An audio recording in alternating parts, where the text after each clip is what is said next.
ओम शांति। आज की मुरली में बाबा ने कहा कि बाबा आकर के बच्चों को मंत्र देते हैं मन मना भव का। अब आपने कहा बच्चे तो बाप को मंत्र नहीं देंगे कि मन मना भव अर्थात कि मुझे याद करो, है ना। ये तो बाप बच्चों को मंत्र देता है मन मना भव अर्थात मुझे याद करो। बाबा कई बार कहते हैं मुझे थोड़ी ना बच्चों को याद करना है, याद तुम्हें करना है, तुमको पतित से पावन बनना है। तो बाबा ने कहा ये बच्चे भल आपस में ज्ञान की चिट-चैट करते हैं, राय निकालते हैं, लेकिन बाबा ने कहा ये बाबा ने ही आकर ये मंत्र दिया बच्चों को, मन मना भव का मंत्र। बाबा ने कहा यही वशीकरण मंत्र है, जिस मंत्र से क्या होगा, तुम माया पर जीत पहन लोगे। तो बाबा ने कहा भल मन मना भव अक्षर गीता में है ना, लेकिन बाबा ने कहा उसका अर्थ कोई नहीं समझता है कि इसका अर्थ क्या है। और बाबा कहता है कि मैंने कोई किताब गीता किताब हाथ में पकड़कर नहीं सुनाया है गीता ज्ञान, बाबा तो हमें ये ज्ञान ओरली दे रहे हैं। तो बाबा ने कहा मुझे किसी किताब की जरूरत नहीं है, मैं कौन हूँ, मेरी आत्मा में तो सारा ज्ञान भरा हुआ है, तो मुझे किसी किताब की जरूरत नहीं है। फिर बाबा ने कहा जैसे अब तुम बच्चों की बुद्धि में भी ये सारा ज्ञान है ना, कि सतयुग कैसे आता है, सतयुग में कौन-कौन थे, तो हमारी बुद्धि में भी क्या है, सारा सृष्टि के आदि मध्य अंत का ज्ञान है, जो हम दुनिया वालों को देते हैं। तो बाबा ने कहा तुम भी दूसरों को समझाओ कि कैसे भारत में लक्ष्मी नारायण का राज्य था, ये सारी बातें तुम समझाओ। और बाबा ने कहा चित्र भी कोने में रख दो ना, क्योंकि चित्रों से समझाना सहज हो जाता है ना। तो बाबा ने कहा तुम्हें भी ये सब बातें सिद्ध करनी है। क्यों करनी है? बाबा ने कहा क्योंकि इस समय अनेक धर्म हो गए हैं और ये लोग बेचारे मूंझे हुए हैं कि इतने सारे धर्म हो गए हैं, आपसी लड़ाई झगड़े हैं, इसका क्या सॉल्यूशन है, प्लानिंग करते हैं। तो बाबा ने कहा कि मेरा भी प्लान है, गॉड्स प्लान कहते हैं ना। तो बाप का क्या प्लान है? बाबा ने कहा कि बाप का प्लान जो गीता में लिखा हुआ है कि सब धर्मों का विनाश कर एक धर्म की स्थापना करना, अधर्म का विनाश कर धर्म की स्थापना करना। तो बाबा ने कहा मैं वो मेरा प्लान है। तो बाबा ने कहा चित्र रखो, उनको बताओ कि देखो भारत कैसा था, कि भारत में एक धर्म था, एक भाषा थी ना, सब कैसे रहते थे। तो बाबा ने कहा वो उस भारत का सीन दिखाओ, फिर दिखाओ देखो आज ये भारत का क्या हाल हो गया है ना। एक समय में भारत में लक्ष्मी नारायण का राज्य था, जमुना का कंठा था, है ना? तो वहाँ पर रहते थे। तो ये सारी बातें बाबा ने कहा आप बताओ कि कैसे वहाँ पर हर चीज़ सोने की थी। आज बाबा ने कहा ये सारी बातें बाबा ने कहा आप बताओ। तो बाबा ने कहा वहाँ कभी अकाली मृत्यु नहीं होती थी, यहाँ देखो तो अकाली मृत्यु होती है, दुःख है। तो बाबा ने कहा कारण क्या? तो बाबा ने कहा क्योंकि वहाँ पवित्र है, तो पवित्र तंदुरुस्त होते हैं तो इसलिए वहाँ पर कभी अकाली मृत्यु नहीं होती थी। तो ये जैसे बाबा ने कहा आपकी जो बुद्धि में ज्ञान है, ये ज्ञान आप सबको दो। और बाबा ने कहा चित्र भी रखो क्योंकि चित्र से सिद्ध करना सहज होता है। फिर बाबा ने कहा लेकिन उनको ये भी बताओ कि बेहद के बाप को याद करो क्योंकि वही पतित पावन है ना। अगर हमें भारत को ऐसा बनाना है तो उसके लिए हमें क्या करना है, बाप को याद करना है। फिर बाबा ने कहा उनके आगे नक्शा रखो, जैसे बाबा नहीं कहता है आज का भारत कल का भारत, तो आज ये है कल ये, तो बाबा ने कहा ये नक्शा भी उनके आगे रखो। फिर उनको ये बताओ कि भारत जो था ना, कैसे भारत एकदम सतो प्रधान था। फिर बाबा ने कहा उनको ये भी क्लियर करो कि वहाँ पर कितना सोना था ना, ये सारी बातें बताओ। तो बाबा ने कहा इतना सोना था कि ये सोना कहाँ से आया, इतना सोना कहाँ से आएगा।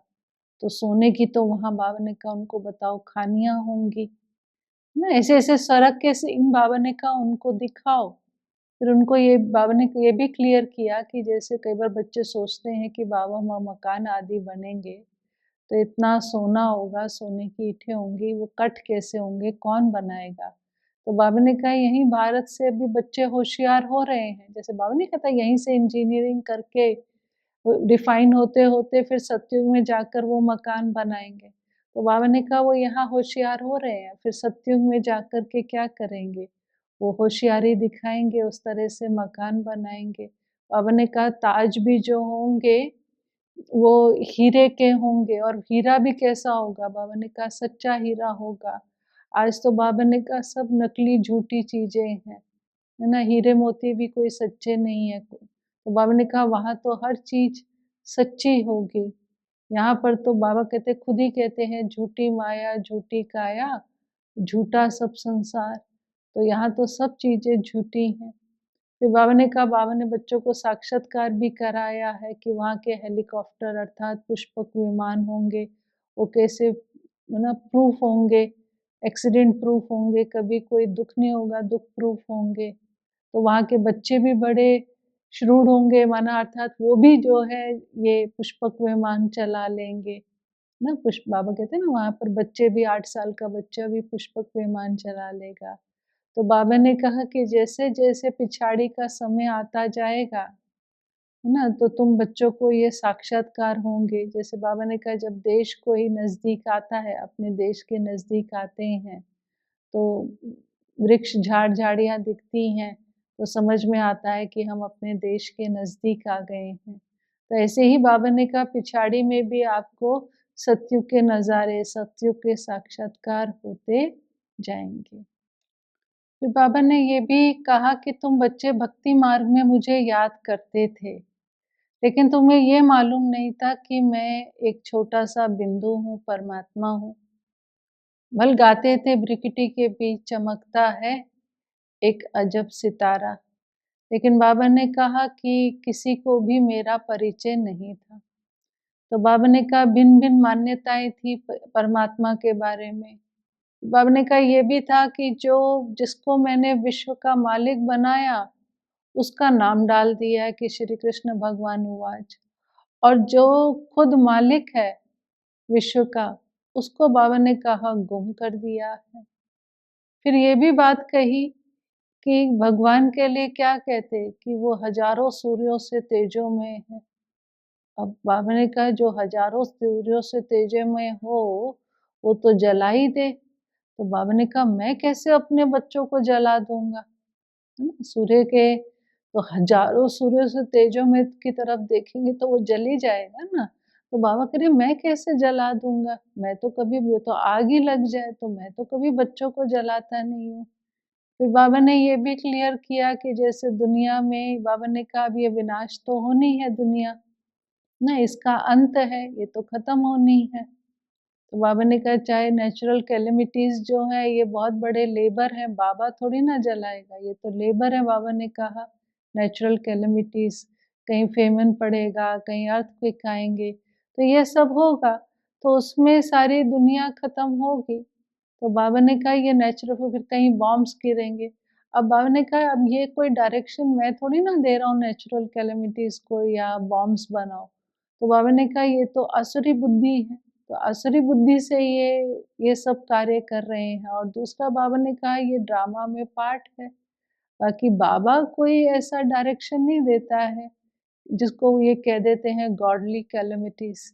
तो बाबा ने कहा ये कोई ईश्वरीय आपदाएँ नहीं हैं, ये तो ड्रामा में पार्ट है।